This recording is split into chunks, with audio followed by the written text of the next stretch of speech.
السلام علیکم ورحمۃ اللہ وبرکاتہ۔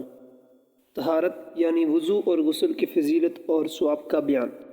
حدیث میں ہے کہ جو کوئی وضو کرتے ہوئے بسم اللہ پڑھے، بسم اللہ والحمد للہ پڑھنا زیادہ بہتر ہے، پھر ہر وضو دھوتے وقت یہ پڑھے اشہد ان لا الہ الا اللہ وحدہ لا شریک لہ واشہد ان محمدا عبدہ ورسولہ، اور فارغ ہونے کے بعد یہ پڑھے اللہم اجعلنی من التوابین وجعلنی من المتطہرین، تو اس کے لیے مرنے کے بعد 8 دروازے جنت کے کھول دیے جائیں گے، جس دروازے سے چاہے جنت میں داخل ہو بعد مرنے کے۔ اور اگر فوراً 2 رکعت نفل نماز پڑھے کہ ان میں قرآن پڑھے جیسے کہ پڑھا کرتے ہیں، اور اس کو جان لے یعنی غفلت سے نہ پڑھے جس میں یہ پتہ ہی نہ لگے کہ کیا پڑھا کیا نہیں، بلکہ حضور قلب سے پڑھے تاکہ معلوم رہے کہ میں کیا پڑھتا ہوں، اور تمام نماز اسی طرح حضور قلب سے پڑھے تو وہ نماز سے ایسے حال میں فارغ ہوگا کہ گناہوں سے پاک ہوگا،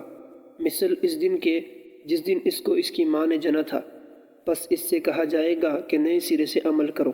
اس وقت تک کہ گناہ معاف ہو گئے۔ اور علماء نے اس سے گناہ صغیرہ مراد لیے ہیں،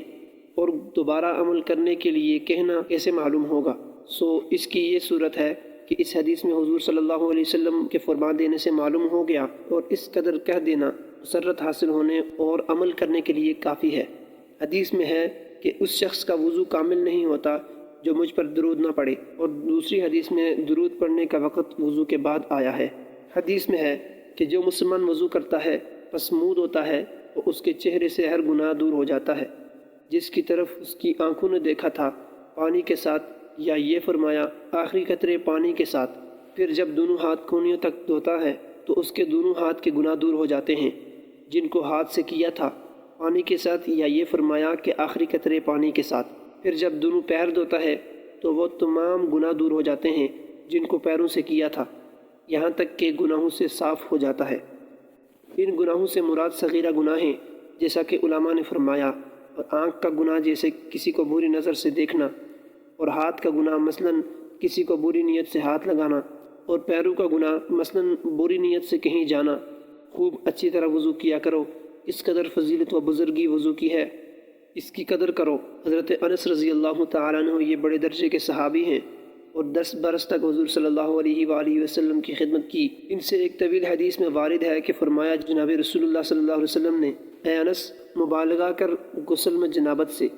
یعنی جو حاجت غسل سے کیا جاتا ہے، بس تو بے شک نہانے کی جگہ سے ایسے حال میں نکلے گا کہ کوئی گناہ اور خطا تجھ پر کچھ باقی نہ رہے گا۔ گناہ صغیرہ کی معافی یہاں بھی مراد ہے۔ میں نے یہ قول حضرت انس رضی اللہ تعالیٰ عنہ کا ہے، عرض کیا کہ مبالغہ کی کیا صورت ہے اے رسول اللہ صلی اللہ علیہ وسلم؟ فرمایا وہ یہ ہے کہ تو بالوں کی جڑیں تر کرے اور بدن کو خوب صاف کرے۔ بدن کو مل کر صاف کرنا مستحب ہے، اور اچھی طرح صفائی بغیر ملنے کے نہیں ہوتی، اور مبالغہ سے مراد بہت اچھی طرح نہانا ہے، جس کی تفسیر اور تشریح حضور صلی اللہ علیہ وسلم نے بیان فرمائی، اور فرمایا رسول اللہ صلی اللہ علیہ وسلم نے، اے میرے پیارے بیٹے، شفقت سے یہ لفظ استعمال فرمایا، اگر تو طاقت رکھے ہر وقت وضو سے رہنے کی تو ایسا کر، ہر وقت وضو سے رہنا مستحب ہے، بس جس کو موت اس حالت میں آئے کہ وہ باوضو ہو تو اسے شہادت کا ثواب مرحمت ہوگا۔ یہ تھی آج کی چھوٹی سی ویڈیو، امید کرتا ہوں ضرور پسند آئی ہوگی۔ اگر پسند آئی ہو تو چینل کو ضرور سبسکرائب کر دیں تاکہ اسی طرح کی اسلامک ویڈیوز کا نوٹیفیکیشن سب سے پہلے آپ حاصل کر سکیں۔ اپنا بہت سارا خیال رکھیے گا، ملتے ہیں نیکسٹ ویڈیو میں، تب تک کے لیے اللہ نگہبان۔